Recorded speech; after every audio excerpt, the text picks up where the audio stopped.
All right, 3, 2, 1, go. What is going on, campers? What, Chops, was that cringy? I don't know if that was cringy or not. Maybe a little bit.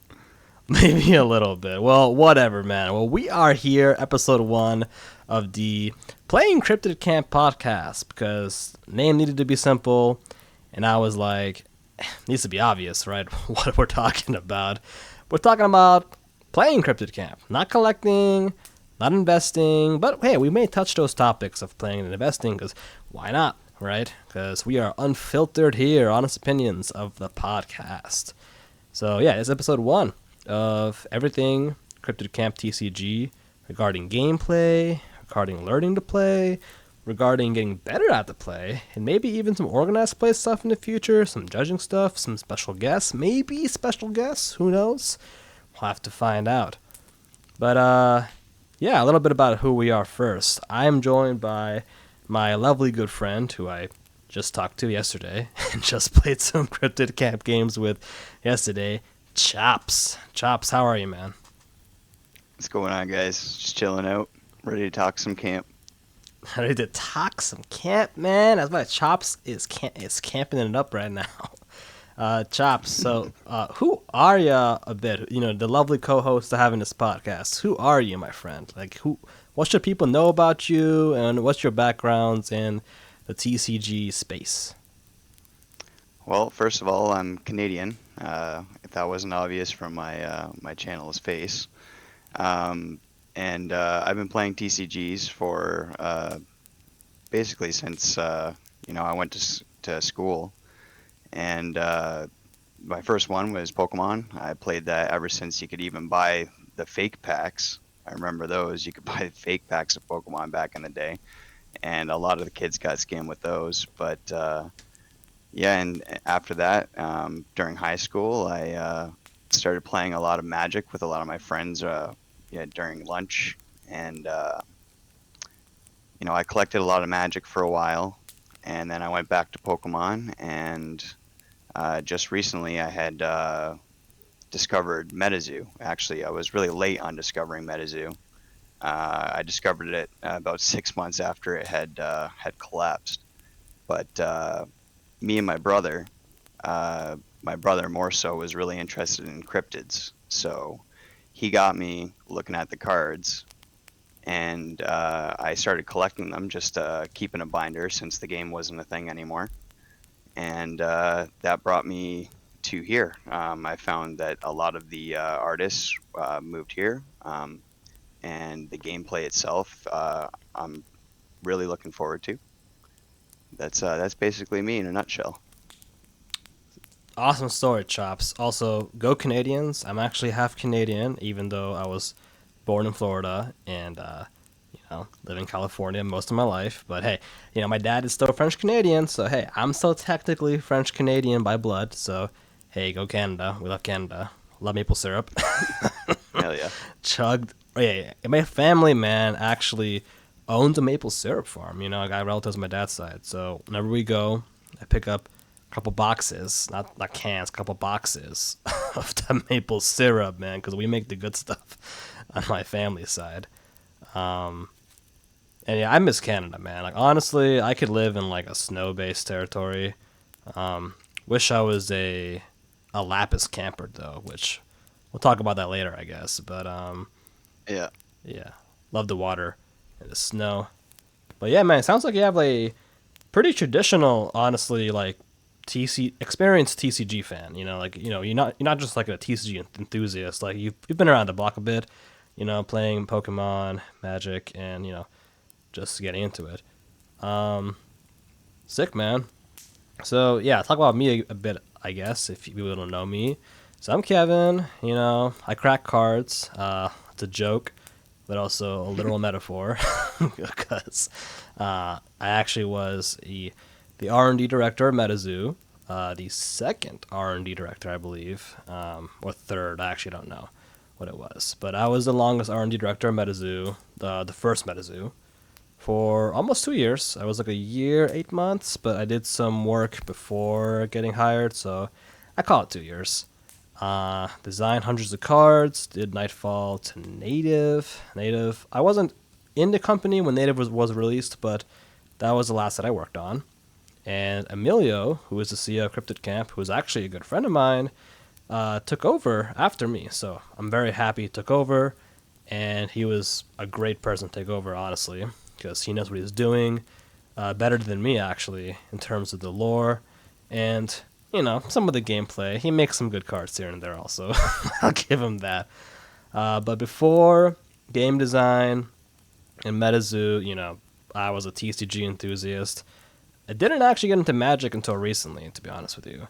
I played more Yu-Gi-Oh, more casually, watched anime, and I played a lot of card game video games. So Slay the Spire is one. Monster Train I actually like more than Slay the Spire. Inscription. I love other kind of card games like Keyforge, made by Richard Garfield also. Keyforge was super, super impactful to me, actually, in how I designed card games and played card games. And yeah, so that's kind of how I love, I just love card games. And particularly I love playing the card games more so than collecting. I like having a shiny cardboard, don't get me wrong, but I also like the game more so. The community of it, the stories of it, judging. I was the Cashers Cup head judge for MetaZoo when that was a thing. I wish we had more Cashers Cup, honestly. Maybe a Cryptid Camp Cashers Cup, I'm just saying. Some kind of big world tournament. That would be awesome to have that. But yeah, I left MetaZoo because mostly I was burnt out as a designer. It's a lot of work designing cards, especially on the scheduling we had. And I wanted to also separate passion from work because you can't really enjoy card games when you work for a card game. That's something people in the industry will probably understand, whether they're an LGS owner or a game designer. But now that I'm in nursing school for a while, and hopefully if I graduate with my grades, hopefully if I become a nurse, I'll make enough money and save some lives to buy some more cardboard and, hey, separate that passion from work. But here we are still, because even while I'm in nursing school, I still want to talk trash about cards. And that's basically me in a nutshell overall. But yeah, kind of like Cryptid Camp. I worked for MetaZoo. You just heard about MetaZoo. I saw it from, I think, Emilio's socials, because I have him on Instagram. And I was like, okay, what is this, right? It looks similar to MetaZoo, but, kind of not, kind of fresh. And kind of like, I kind of like the words like KBXD, I don't know what his name is. It's like Tokyo on YouTube. I kind of like how he described it, because Cryptid Campus kind of has the soul of the old MetaZoo, is what he kind of calls it, since a lot of the original artists and R&D team joined it. And even Gabe is Echo, Gabriel Martinez. He was the playtester for MetaZoo, and I also have a good relationship with him. And even the graphic design, Andrew McBride, is also from the original MetaZoo, which he's also really good at graphic design. So a lot of people, straight up from the old MetaZoo, joined it and became the sole, quote unquote, of Cryptid Camp. So I think that's awesome to see, man. But man, Chops, I wish you would have checked out MetaZoo in its prime, the old one, because it was a crazy days. It was a crazy time, man.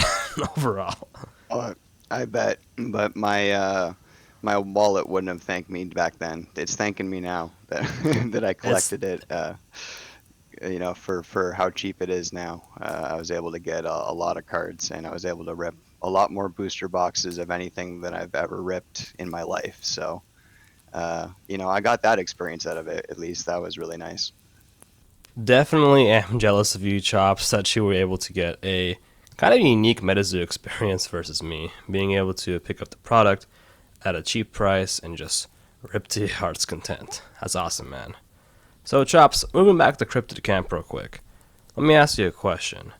If someone asked you what the Cryptid Camp TCG is, as from an IP standpoint or a just playing standpoint, how would you answer that? What is Cryptid Camp?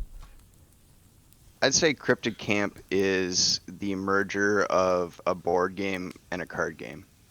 Um, in a sense that like it gives you more options than your traditional card game does, with being able to move things around the board, and position your cryptids or traps, which we haven't seen yet, by the way, but uh, position your cryptids or traps in locations and kind of use that strategically to fake out your opponent, or get your cryptids out of danger, or just, and there's so many strategies that I haven't even thought up yet, but now my brain's been turning since we've had our few games, because it's just there's so many mistakes that I made in our games that we played that I'm now kind of noticing, like when I should have played cryptids in spots just to block certain things, or where I should have played, or where I could have played cryptids for free without worry of them being attacked and whatnot.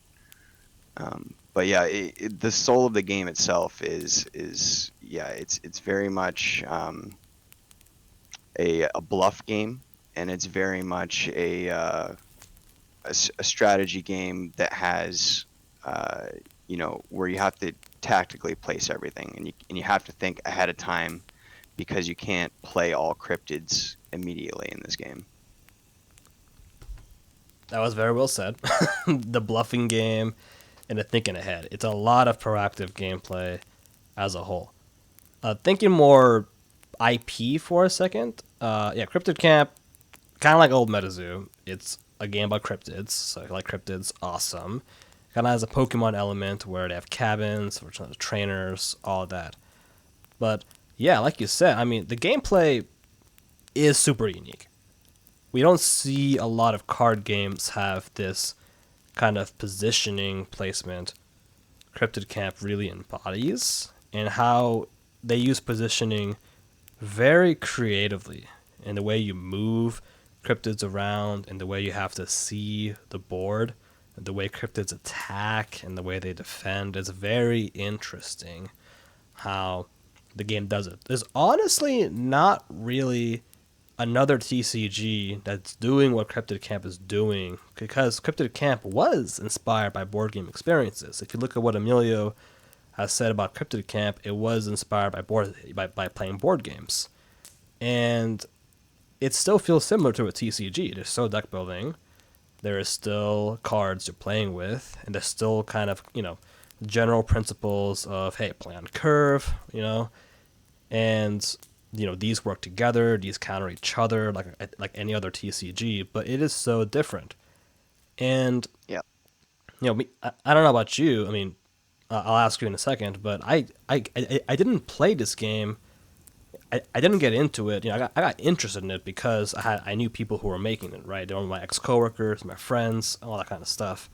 But I really got into it because I read the rulebook, and I was like, huh, this is actually kind of cool. If I wanted to, there's so many other games, there's so many other TCGs out there. Anyone else could play it, right? You could be playing Magic, super old, right? Has a long history.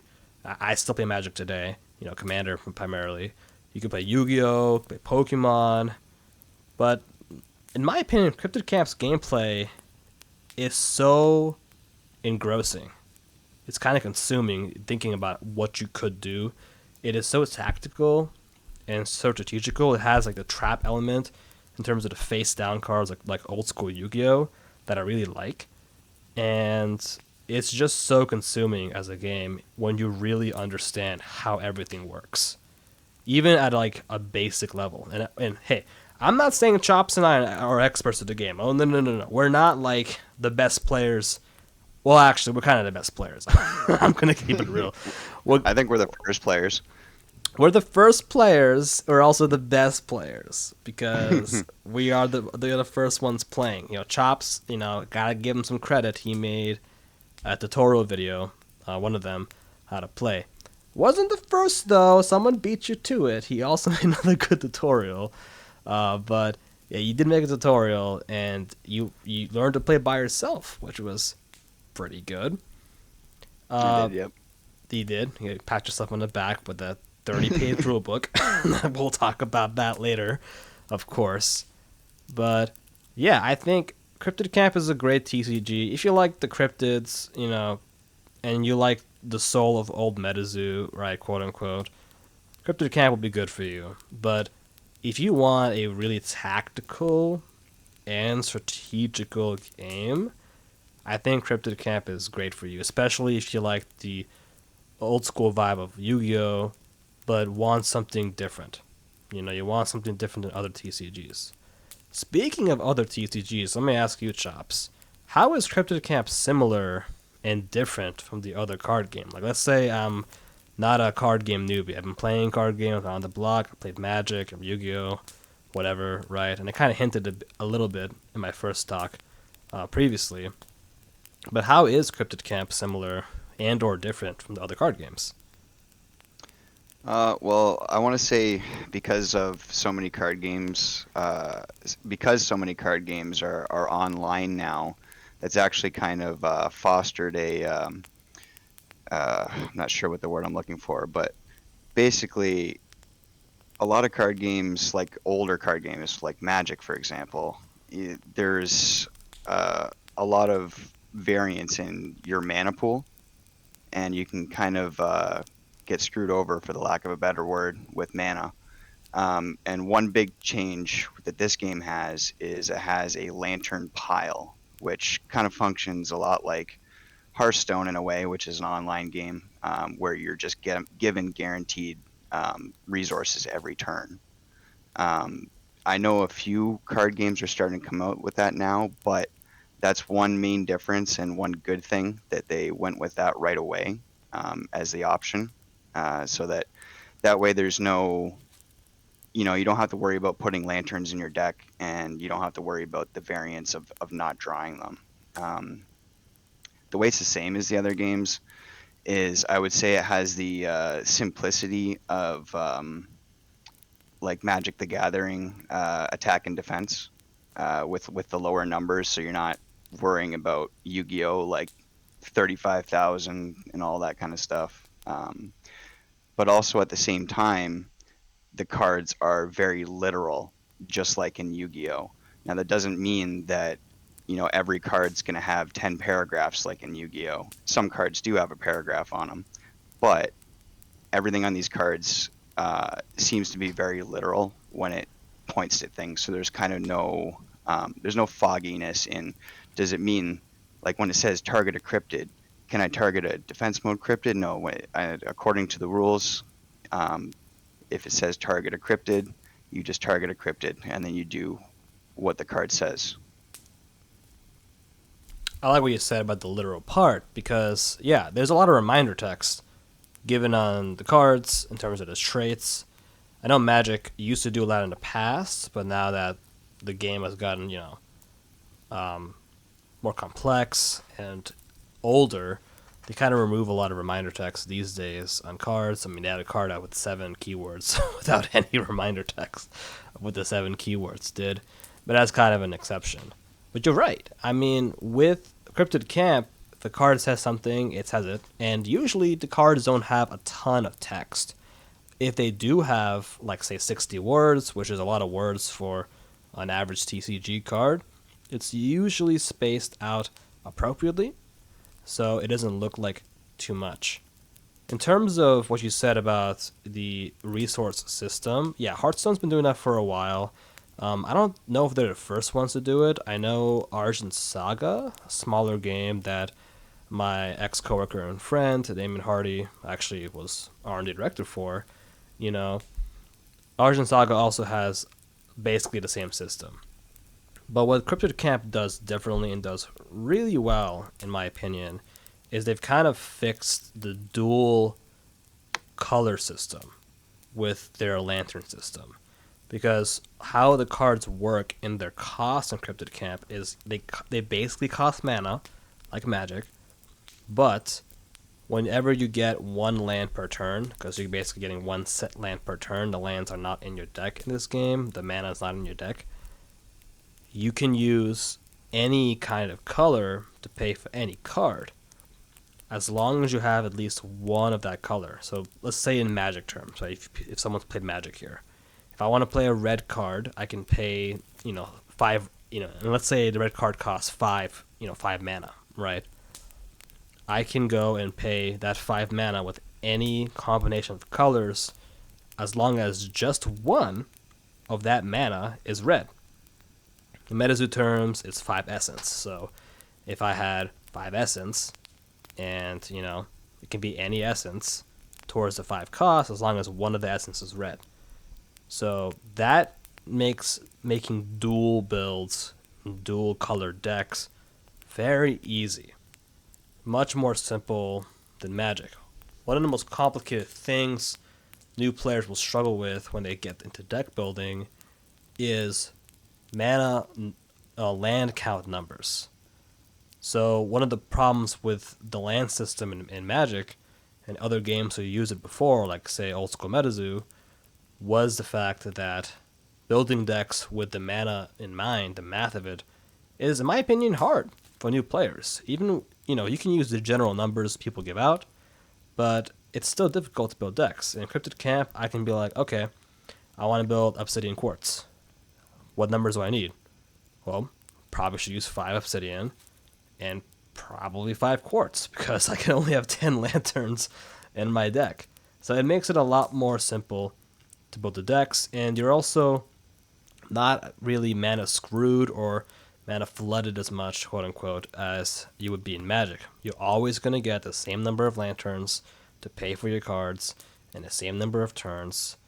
The only thing you could get screwed on is, and I've seen it happen before in a game or two, but let's say you have a hand full of, say, Obsidian Quartz, right?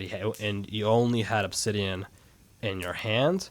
You could draw into 2 Quartz lanterns and not be able to play any Obsidian cards in a turn. I've seen that happen in games before, but that is still pretty rare. Am I right, Chops? I think that's pretty rare.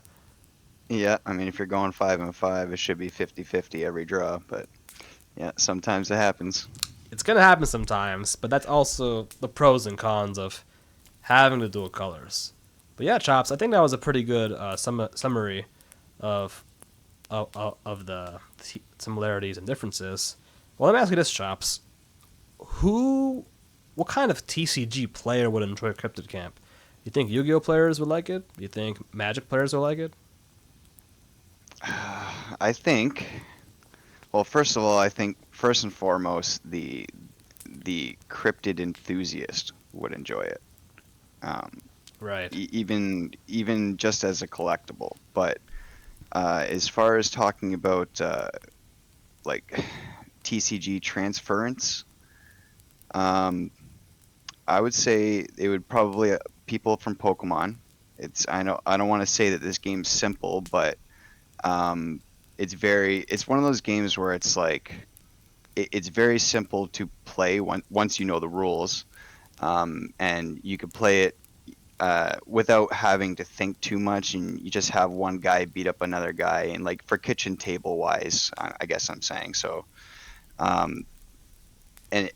you can there's a skill ceiling in this game that I can see is incredible. So it's simple enough that anyone can understand it, so people can come from like Pokemon or Yu-Gi-Oh or Magic. I think the hardest transference is going to be the Magic players, while I think the depth is going to be the same as Magic in the long run. It's a different kind of depth, and it's a different kind of thinking than Magic, because they're used to playing cards on opponents' turns and instants and the stack and all of that kind of stuff, where it's not really that kind of a game. It's more of a combination of Yu-Gi-Oh and Pokemon, but with the strategy depth of Magic. That's really interesting. And if you're comparing it to Magic, the game has to be good, right? in terms of the depth there. Well, okay, let me ask you another question to bounce off that. Do you think board gamers would like this game? Because you said it was similar to a board game. I've said the board game inspirations before. Do you think board gamers would like this game? And would a board gamer enjoy Cryptid Camp more than a TCG player? I actually really like this question, because I was going to say earlier, this is the first game where the playmats themselves, where I actually have a playmat and I have a couple more coming because they're gorgeous. But the playmats themselves actually feel like you're setting up a board for a board game. Unlike other games where it's just like, yeah, okay, this is a place to put your deck, this is a place to put your discard. And of course, those are on these as well. But the fact that the camp is there and it's an interactive part of the game that you move your cryptids around. When you put that playmat down, it really does feel like you're setting up for a board game and you're just using cards to play that board game. So to that effect, I really think that board gamers would like it. It would just be a matter of convincing them that it's a board type esque game in the first place. That can be difficult. I don't think you know how Keyforge works, potentially based on what I said, but Keyforge kind of had a similar effect where it is a card game that doesn't require deck building, since all of the cards are generated by an algorithm. Every deck is an algorithm, like it's made by an algorithm. So you buy decks rather than buying cards. It's a very different idea. You buy a deck for $10, and in theory, you never have to deck build. You can't deck build in a game. There's no mixing, swapping cards in general until later on in the years.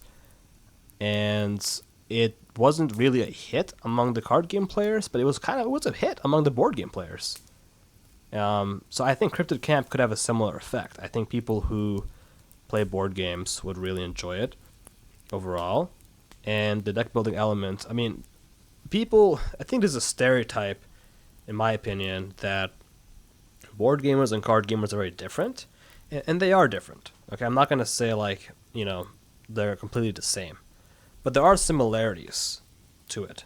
And for instance, there are board games that does have deck building. They do have deck building involved. One of them being Clank, for instance. I haven't actually played Clank, but I do know it's very deck building involved. And there is board game elements, there are card game elements of deck building in other board games. You see like Root, Spirit Island. Okay. So deck building is not a foreign concept to board games. Oh my god, I'm missing like the biggest one right now. What is it called? It's called what is that popular deck building game that you build deck over time? Oh my god, what is it? Is it like Exploding Kittens or something? That is not. That is not the game. I'm gonna look it up right now. Oh my god, I have to add it. Dominion. I have a. That's what Dominion. Yeah. I have a deck building card game. It was a Resident Evil deck building card game. It was interesting. I think I did see that. That is pretty cool. But yeah, so card games and board games are not that different necessarily. But the difference in TCG Players is they think a lot differently in how they play, because there's the actual deck building is so much more involved, and there's trading and all that good stuff. But I do think the board gamers will probably go to this game more than a TCG player, and that's fine. Like you said, first and foremost, cryptid enthusiasts will love this game. They will just love the art, love its cuteness. People like Pokemon probably gravitate to it also. It has that Pokemon aspect with the cabins, have the humanoid people going on with the cabins. But board gamers will like this game. And I do want to touch on a couple of things you said earlier, though.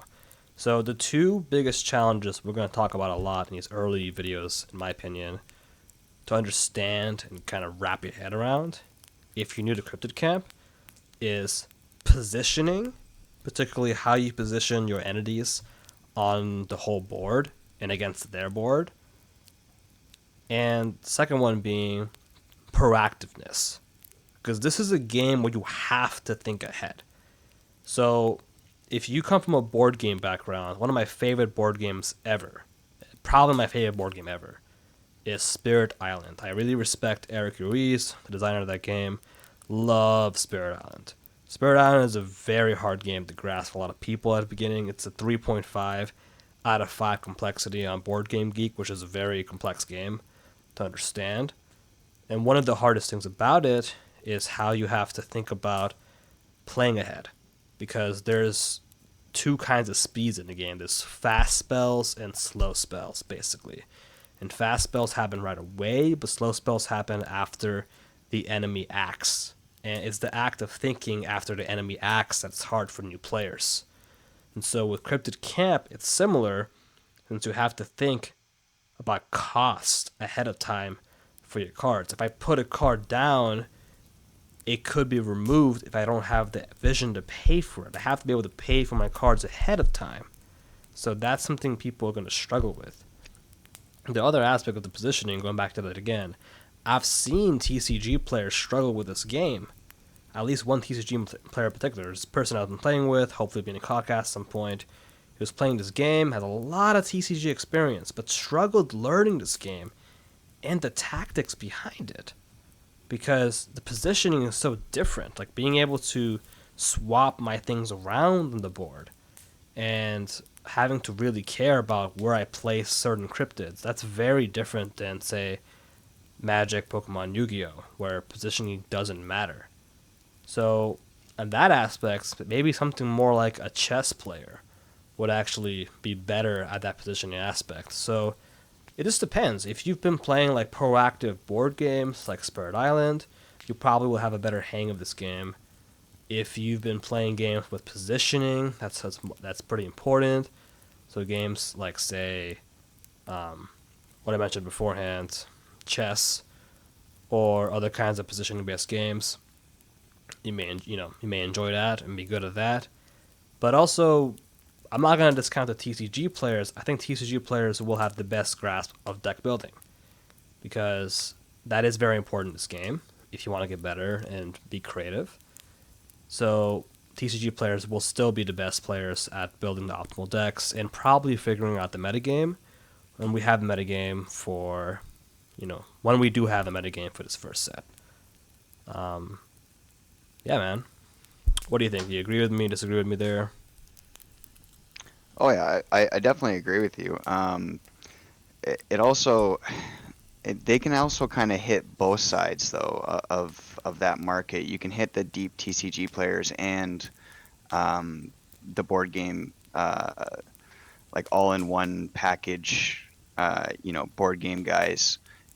Just through product. I was actually kind of thinking about this when you were talking, but to bring up Yu-Gi-Oh, they actually did speed duel stuff, and their speed duel packages are essentially like 8 starter decks in one package, and it comes with like a very large manual, and it does like a whole battle city thing, so you can play like different characters from the anime and all that stuff, and it's kind of all packaged as a board game, as one thing. But then there's also, of course, there's full Yu-Gi-Oh as well. So I haven't played the main Yu-Gi-Oh game in a long time, but that packaged board game-esque thing that they offered pulled me in, A, with nostalgia, and B, for the fact that, if I want to have my brother and be like, hey man, you want to play a couple of games of Speed Duel? Like, I have 8 pre-made decks already, and it like I said, I treat it like a board game. I keep it with my board games, and I treat it like a board game. So they could offer a product like that, and then that could also bring them over to the real TCG after they get quote unquote bored with the board game product that they have. And then of course, once they get into that, then they get into the whole deck building, and now they're a TCG player. Wouldn't that be awesome? More TCG players, am I right? Yep. That would be more awesome. In good ways and bad ways, I will say. I think that's actually a good sentiment. I never actually played Speed Duel, but I did get a Speed Duel sample pack, sample a couple decks, and honestly, I love the concept. Rest in peace, though, because Speed Duels are no longer a product, last time I checked, which is very unfortunate, because the concept is good. But let me, yeah, I think we have a good idea, man. having a kind of speed base, or the idea is a closed system Yeah. product where people can go and just stick with that only. But to be honest with you, I think we already kind of have that because the starter decks are, in my opinion, pretty well built and balanced against each other. They've actually done a good job testing the starter decks. Hats off to the R&D. They play very differently, and they both, offer a lot of versatile gameplay against each other. So what do you think? Do you think just the starter decks alone, for now, is good enough as a closed product? Or you think, how would you sell a closed product for Cryptid Camp? If Chops was R&D director for a day, and he was designing Cryptid Camp as a closed product for it to get the board gamers in, what would you do? That's actually a really good question. It might have to be like a product that's designed after the next set comes out. So you have something lined up for the first set to come out. Like the closed set comes out for the first set when the new set launches. That way, it also would help people catch up to the older sets too, which is a huge thing in actually, that brings up a good point. There's a huge thing in a lot of TCGs is once they've gone for a few years, it's hard to get into them because you're looking at all the product that you've missed already, right? But if they had these, like products that come out where it's like, okay, the new set has come out now, so now we're gonna make a new package of all the starter decks that came out with the original set, and we'll just do that as a package deal, and we'll have like some kind of lore thing in there that talks about like why they're fighting, and like why you're helping Bigfoot or why you're helping Mothman, and what their goals are, and all this kind of stuff, and kind of, like I said, package it almost like a board game. And that way people can see it, and if they're entering the TCG at a later point, they can possibly pick those up too as an entry point into the TCG, and then have a lot of the cards already, and then transition that into getting some more expansions, or just adding to the base collection if they can find some of those packs out in the wild. Yeah, man, I think that's good. Yes, having this kind of, like what you said, having the product package out in the wild, people can get it. Like, imagine that kind of product, man, being in like a Walmart, right? Or think small. Actually, think like more in like not big box store, or at least not Walmart. Like say like Barnes and Nobles. So in U.S., Barnes and Nobles has a lot of like board games. They've got really into board games in general. And Target also has got it into board games in the States. So imagine a Cryptid Camp board game inspired thing being in Target and being in Barnes and Nobles. That would be a hit, right? That would get some people. That would probably get some people in general. Oh yeah. Bouncing off your idea, we never actually made this in the OG MetaZoo, but it was talked about publicly a little bit. We had a product called like Caster Chest. I think it was what it was called, and you know, kind of the idea that I had. I never really told the public this, but the I kind of had was something where you had multiple decks, kind of what you're alluding to, right? Inside Yep. of one product. But the idea was that you could mix and match the decks. So, like, in Cryptid Camp's terms, it would basically be like a product with 4 decks, with each unique pairing of the four, like say Fulgurite, Lapis, whatever, Obsidian Quartz. But then you could break apart the Obsidian Quartz and just combine it with the other kind of like Corallium or Lapis, whatever, like the fire, water kind of types. So that's how many combinations is there? I have to ask ChatGPT because I'm not good at the math on that. But that's like maybe like over a dozen combinations of unique decks you can make with like four unique decks. So hey, Cryptid Camp, hire us for R&D. Why not? Like, we could do it. We could do it. Nah, but do we want to do it? Maybe. Maybe. Would be kind of cool. All right, so we've kind of like love bombed everyone with Cryptid Camp, just talked a lot about it and why it's awesome. But now let's get into it a little bit. What do we not like about Cryptid Camp? Because I feel like if we don't say anything we don't like about the game, we're going to lose some authenticity a little bit. And it's like we're being paid. And we're not getting paid with Cryptid Camp, guys. This is all free, all passion. But, yeah, I mean, Chops, what do you not like about this game? Is there anything you don't like? Like, what could be improved, do you think? That's a great question.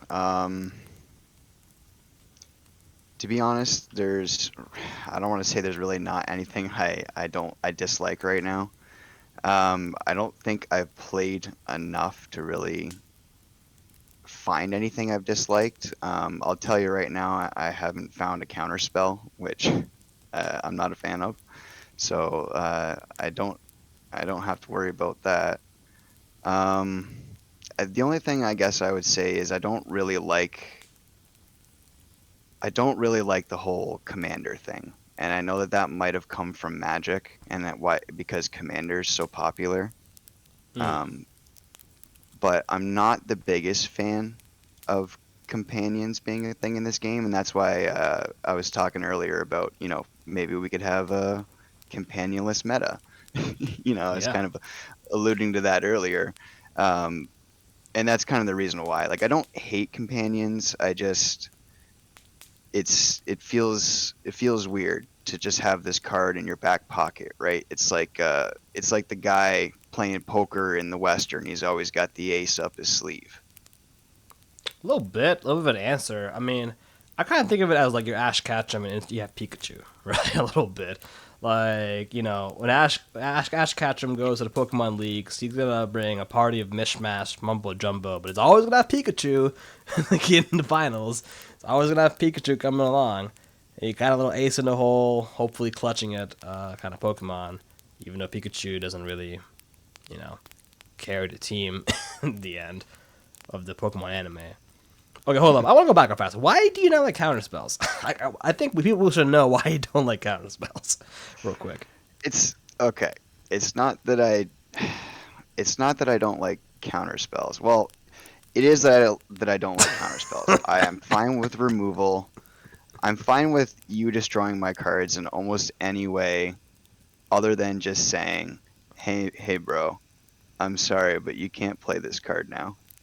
There's just something about it that really kills me. Like, I'll play a dude on the field, and you can lightning bolt it all you want, and I'll be fine with that.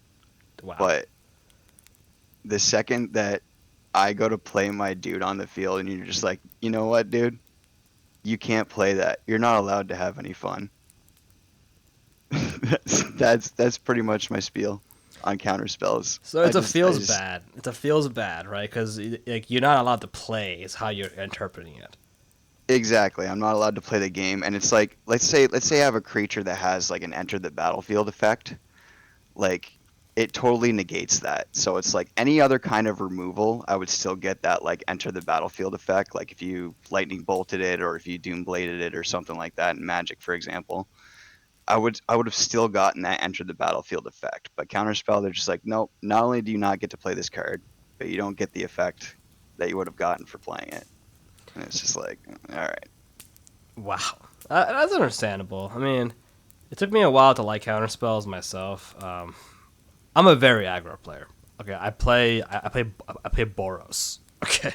Oh, sorry. I play, was it Boros? Am I really? Yeah, I think it's Boros, right? Yeah, red and white, right? Is that what it is, Magic? I think so, yeah. Okay, Boros Charm, yeah. Oh my god, I was confusing with Orzhov. Oh my god. But no, I'm a Boros player. I'll have red and white. I'm super aggro. You bet I'll be building some Fulgurite, Quartz decks, or whatever it's called, Corellian Quartz decks. And there you go. In Cryptid Camp, for sure, off that, because they are kind of similar in Magic. But also, just for defining, if you guys don't know, right? Counterspell in Magic, it's basically a card that says whenever someone plays a card, you just say nope, doesn't activate, doesn't resolve, and they usually are pretty cheap. They usually cost like 2 mana. So the classic Counterspell is literally called Counterspell, costs 2 blue, and just says, hey, that card they're playing, any card, they're playing this card right now in this moment, can't play it. So Cryptid Camp doesn't have any counterspells. And that's very different because usually almost all of the threats in this game you're going to see are right in front of you. Like, if someone's going to respond, it's going to be by them playing a trap, them playing a hidden entity. And the nice thing is, you know what they have. There's no hand traps to deal with. Now, that gameplay is not for everyone. Like, there's pros and cons. Like, on one hand, it's nice to know that, hey, they got a thing, and they can play a thing. But on the other hand, you lose some of the surprise of, like, hey, I got a thing, but it was in my hand. Not actually on the board. But it's just a different mindset. And for those who don't know what companions are, in Cryptid Camp also, companions are these little, basically a creature, like a Pikachu, if you will, that it's this creature you always have available that you can play. You only need to pay the cost for it, and they come in with haste, basically. They come in like ready to use right away, which is insane if you think about how good that is in this game. Like, you just come in, ready to use, ready to attack. So really good. Obviously two ways to use them. Use them as comeback tools or use them as proactive and trying to end the game kind of tools. And they're usually really strong cryptids. Your companion in this game has to be a unique cryptid, meaning it's only, unique means it can only be one of one in the deck, one copy only. So, I'll talk about, the companion thing. I kind of get why you don't like it. Like, Commander's popular. Got a Commander thing. Just these days, right? It's the way games are kind of going. And, Commanderifying everything. I do like the companion mechanic because I like the Pikachu kind of thing, having that little buddy you have. But I also do like having that comeback mechanism.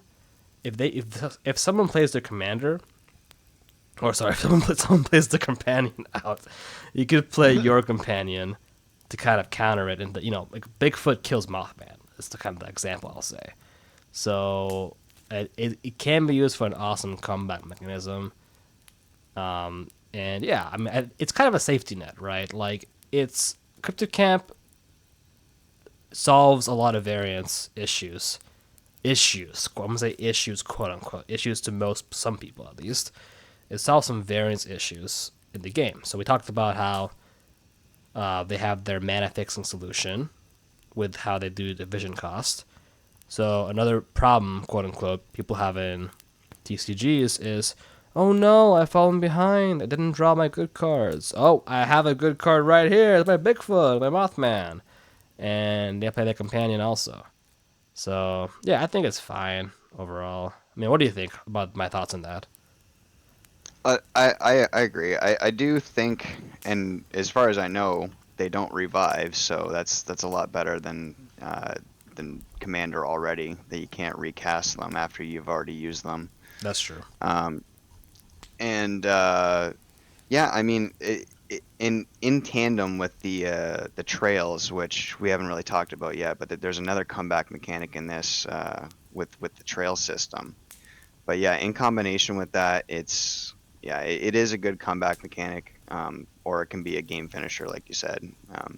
And it's more my own doing that I don't like them, just because I keep forgetting to play them when we actually play the game. So that's kind of why I don't like them right now.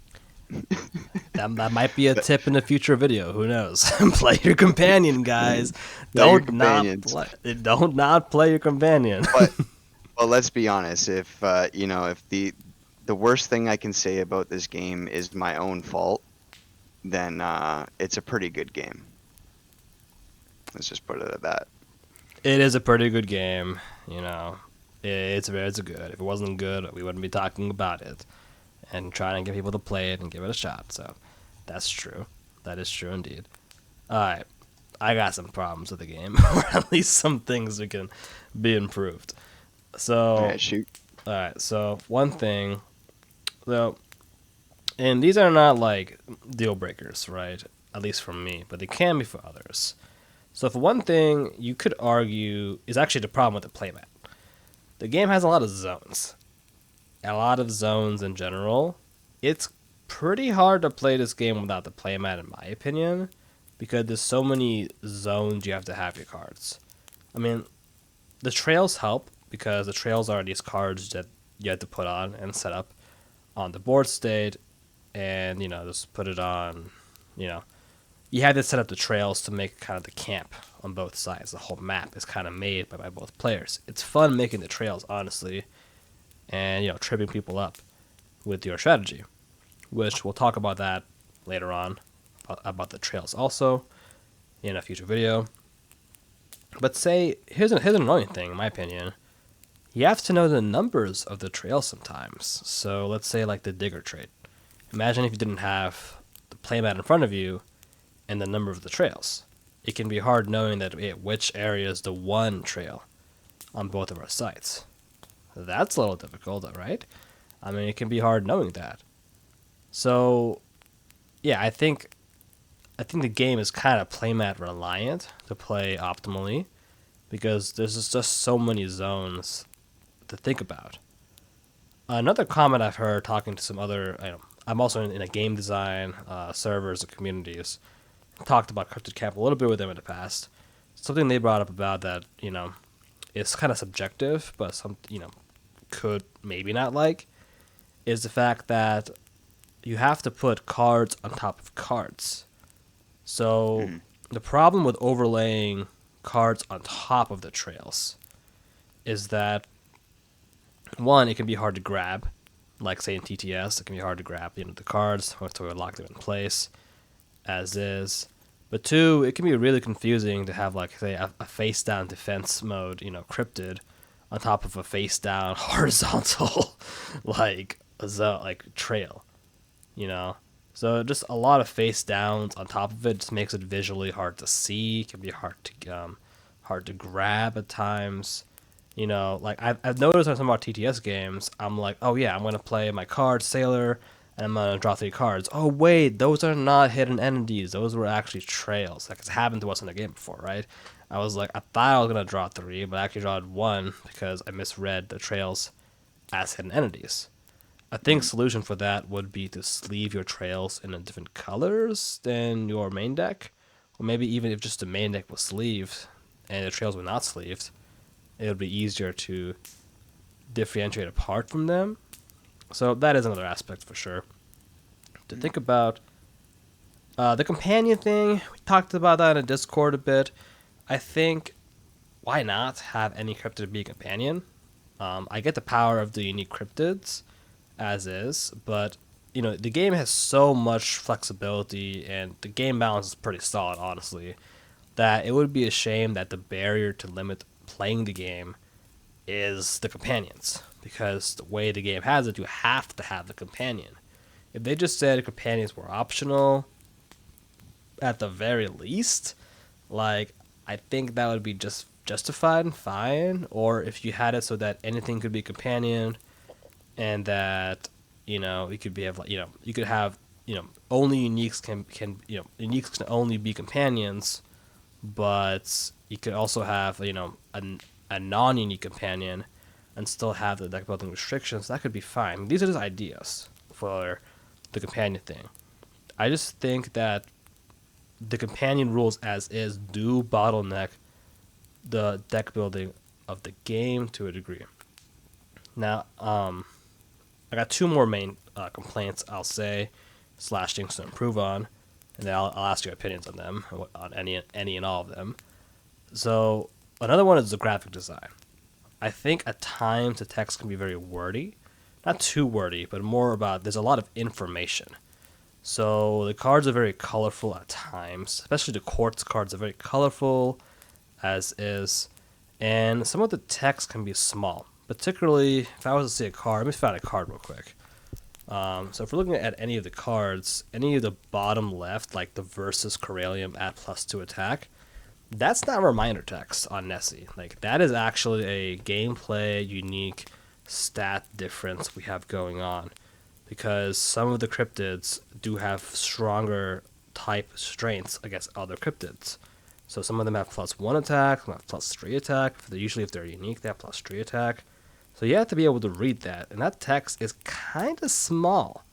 I'm not gonna lie to you, it's kind of small. The rare thing, the only spot Nessie has rare on it is the very top middle, and that rare thing on Nessie is really small. Like, it's the only spot saying on it, I think, where it's a rare. And you have to know it's a rare because that tells you its deck limit. So some information is visually small. If you look at the quartz stuff, I need to find a quartz card, but I think some, like, okay, like, say, like, even obsidian, like La Lorena, it could be hard to just read some of the text besides the length because there's a lot of colors going on sometimes on the backgrounds. So some people who are like, too many colors going on or who are colorblind may not be able to read the cards too well. That's a hypothesis I have, but that is an aspect. But some of the text is too small. So like Fluorite on La Lorena is too small. I think a lot about gameplay accessibility, and I'm still designing games in my free time. I'm actually designing a game right now with some friends. We're going to release it hopefully this year on the Game Crafter. And I think a lot about making games visually more accessible, for color blindness, for hard reading, all of that. I don't think Cryptid Camp is the best for readability. Now, I'm not saying it's as bad as OG MetaZoo, because OG MetaZoo, if you've seen the cards shops, is not good for reading. Like it was really bad. The traits are really hard to read, all of that kind of stuff. But I do think Cryptid Camp could have better readability of the graphic design of the text. So, and maybe even some of the color designs too. So that is something to try out. I think Cryptid Camp potentially wasn't tested enough with enough people who are visually, for visual accessibility. Maybe the cards weren't printed enough, because if the game was primarily tested on TTS or any other kind of digital testing platform, it's easy to be like, oh yeah, the card's readable because we can read it on TTS. But, that is not good enough if that was the case. It has to be printed out and played with people if you want maximum accessibility. And I'll be honest, accessibility is something I didn't think about until I think maybe a year or so ago for Tabletop Design. Because I, didn't see it until I read a book about it, and heard about it from online. It's kind of a newer topic being brought up or at least pushed more in the tabletop industry. My last thing that I'm not a huge fan of in Cryptid Camp, but it's more of a subjective thing at the end of the day, and has solutions, is the gameplay is hard. This is not an easy game.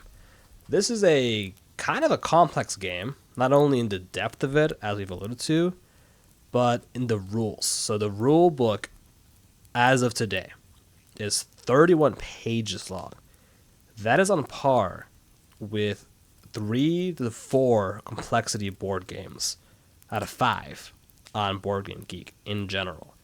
This is not an easy game for people to pick up. Part of the reason I want to make this podcast is to teach people how to play the game, because there is a really, really great game underneath the rulebook. Underneath the surface, this is a really great game. It's a very unique game. Very well made, very thematic. But it is a hard game. I fully stand by this game being a hard game. I've seen a friend of mine who was a very experienced TCG player struggle with some of the rules and the strategy of the game. I've struggled with the strategy of the game. You yourself have also said you struggle with the tactics and strategy of the game. And that's not even the rules. You yourself made a rulebook video on the game and are still trying to get better and improve on the game as is, like to understand it further, right, in our early games of playing it. This is not an easy game to play. And that is also concerning to a degree, because if this game was going to be marketed, say, to kids, how would kids learn and play this game? Pokemon is very easy to play for kids in general, because they have a very simple energy system. A lot of the cards are very simple in their text and readability of it. And even Magic, say like the Jumpstart products they have, it can be pretty simple as well when played in in closed contexts.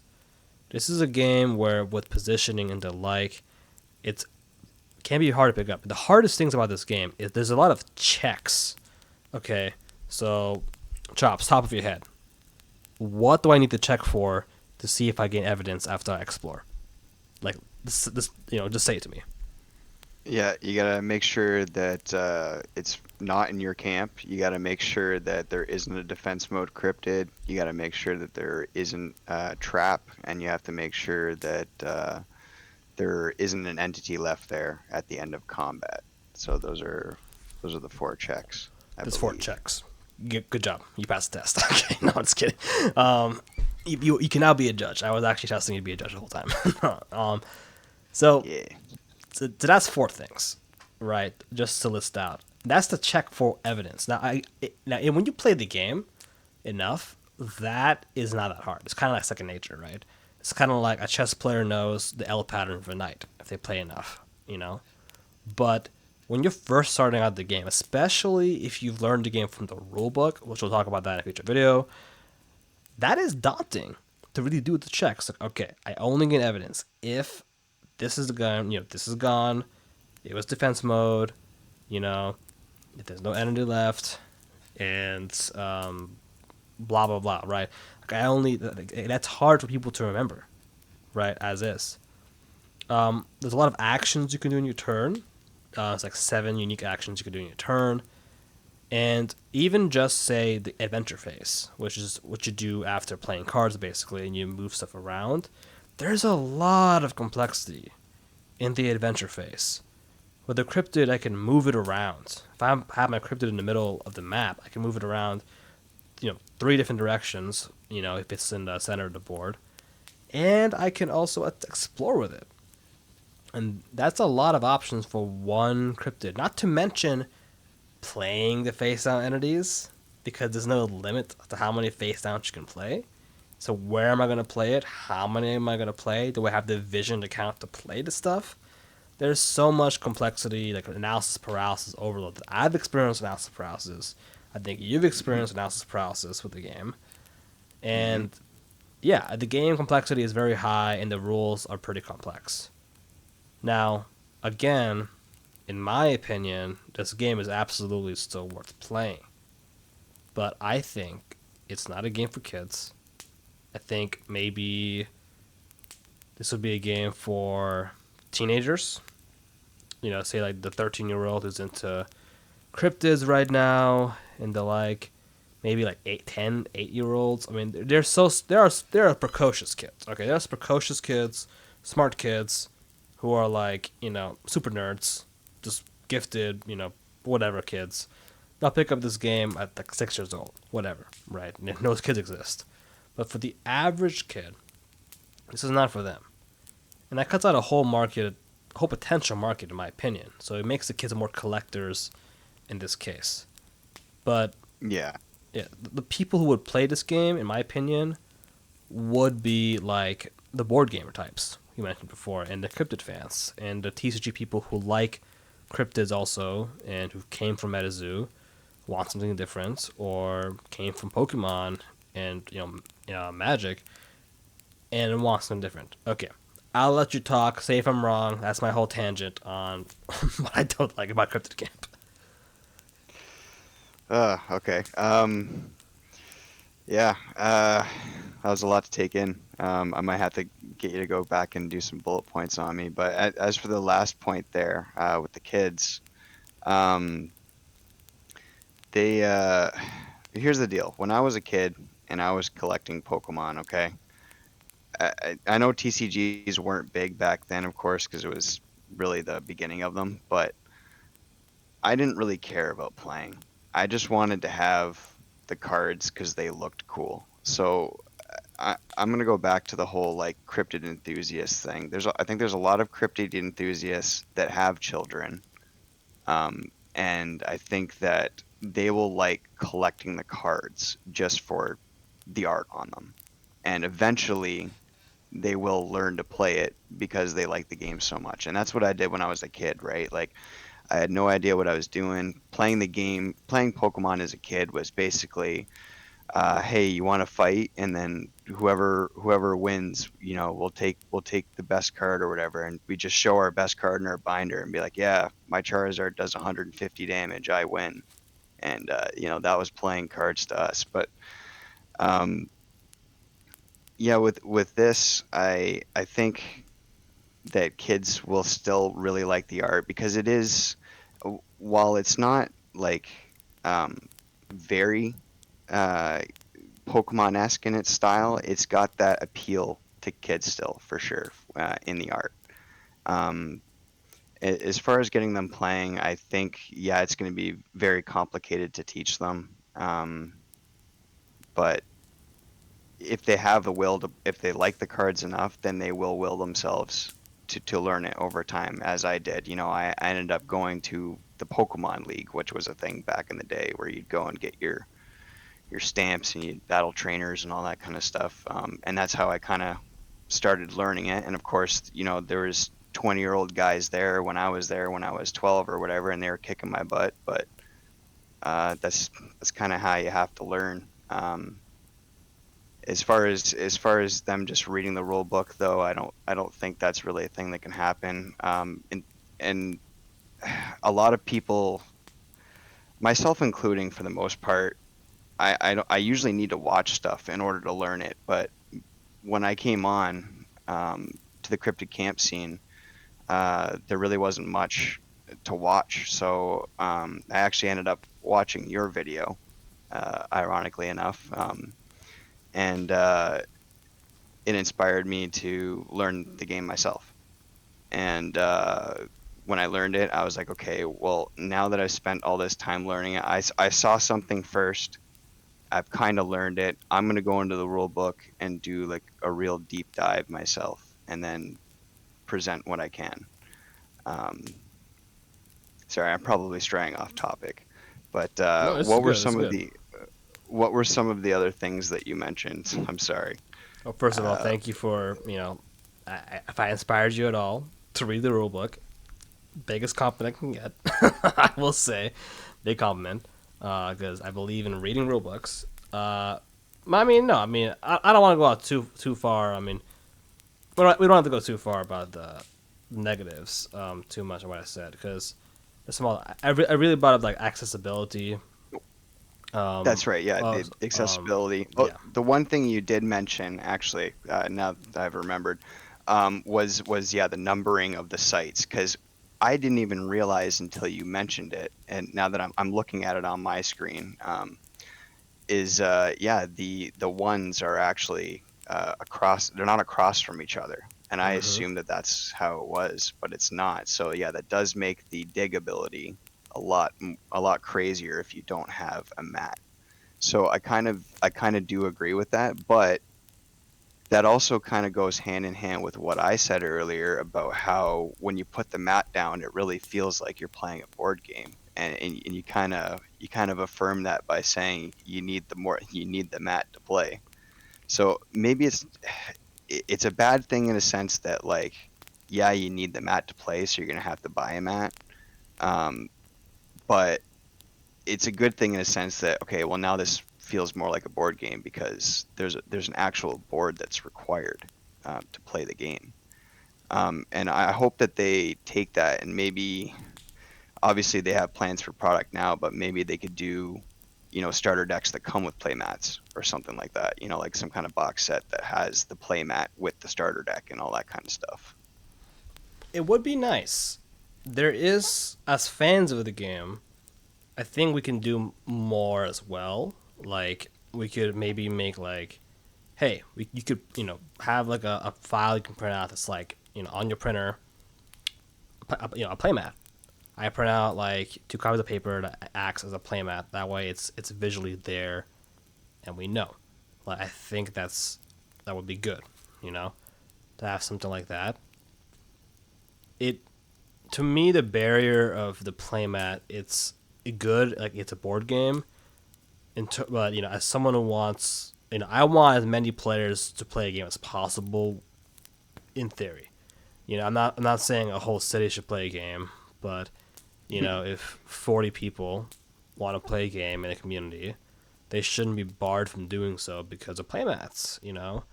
They should be able to play it.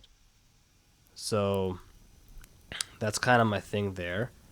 I'll be honest. I purchased all 8 playmats. I purchased the bundle because I want to play this game with friends around me.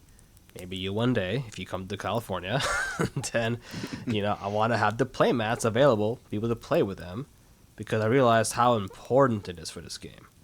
Now, do I love playmats? Absolutely, I love playmats, man. But I did feel compelled to buy the playmats and spend the, please, girlfriend, don't watch this, the $150 on the bundle to get the 8 playmats. Count your blessings. It's 200 Canadian plus I think the import fees would slap me with another like 100 for shipping and imports. So Okay, yeah. Thank you. From Canadian to Canadian. Yeah, thank you very much for reminding me of my privilege as an American right now to get that free shipping. I will say also.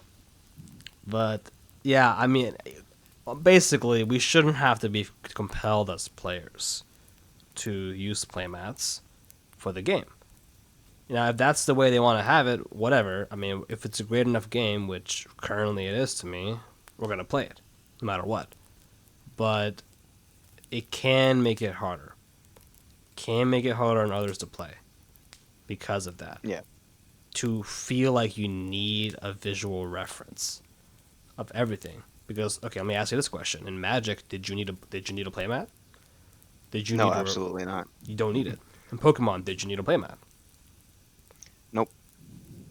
There we go. So that is a big difference to think about overall.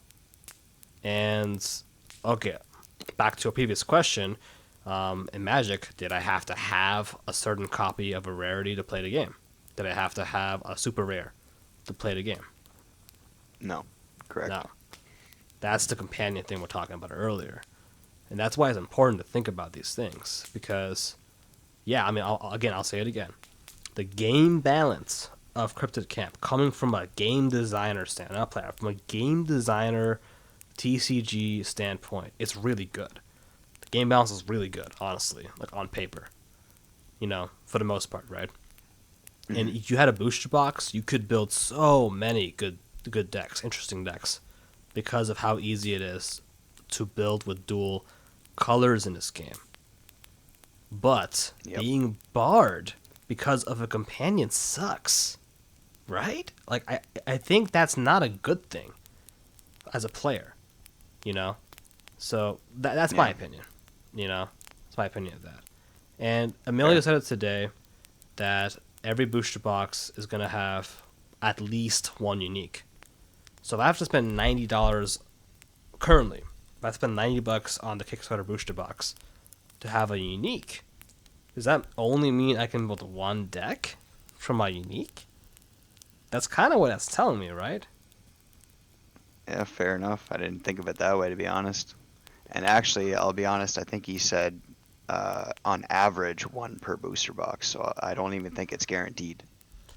That would suck if it's not guaranteed. Yeah, but if you can get 2 in a box, that's fine. Counterpoint to my point. If you have one unique, it doesn't actually mean one deck because you could build variations. Say I pull Piazza Bird, I could build Piazza Bird green, Malachite, Piazza Bird Lapis, right? Piazza Bird. You kind of get the idea, right? Yeah. But it does suck to be like, hey, I have to stick with the companion I originally had. That does kind of suck. So, I will say that. True.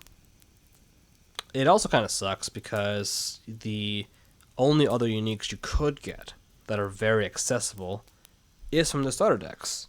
So the Bigfoot and the Mothman are uniques, and they're good, and they're actually really pretty good cards. Like, they're honestly really good cards in the game.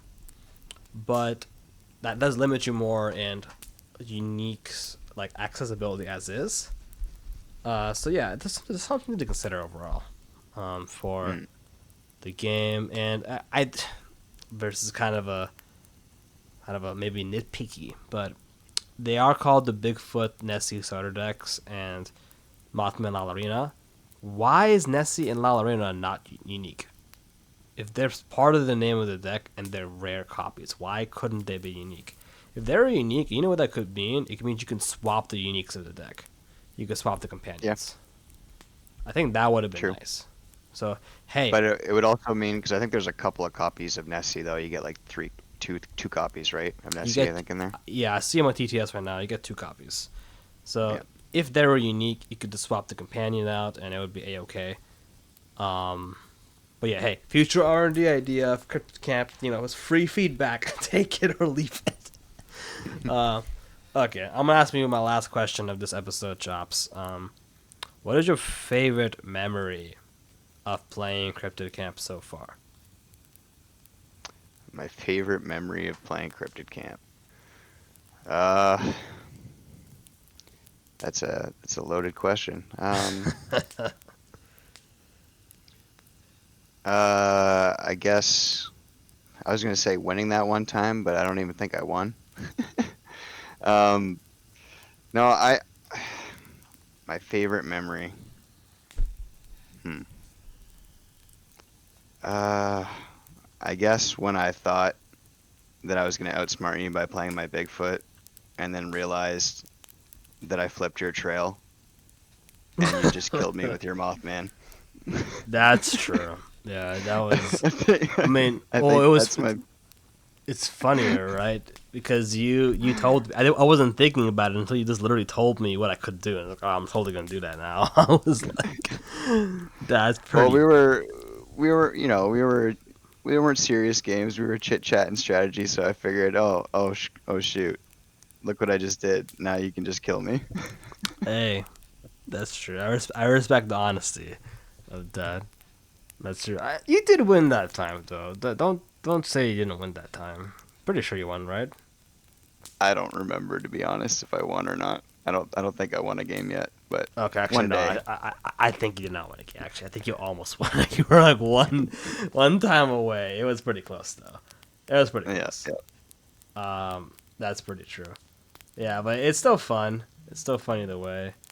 I think I remember honestly was playing against you and thinking like I had this analysis paralysis. You had like 6 face down entities, but then Oh yeah, I had like the outplay after so long thinking of like I'm gonna force you to play La Lorena, force you out of your vision, and then I'm gonna make you not, be able to pay for your stuff. I think when I figured that out, it made me realize how important it is to think about vision ahead of time and how you can get punished for not having a vision.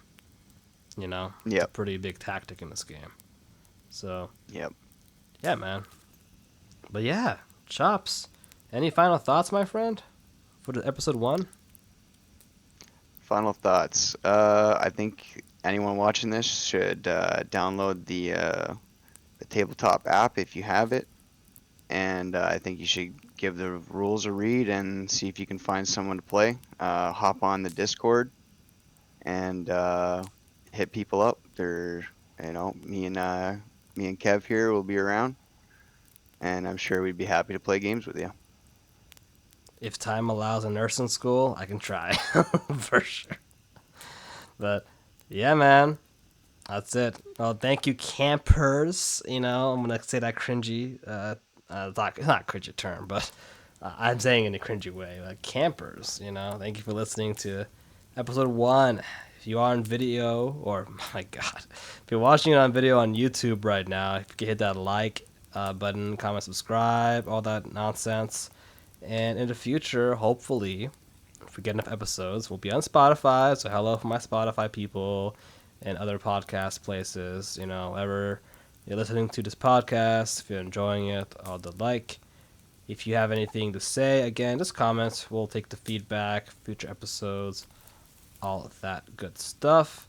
And yeah, well, we'll see you in the next episode, guys. Take it easy. Have a good one. Peace. There we go. I was going to say you should say goodbye or something.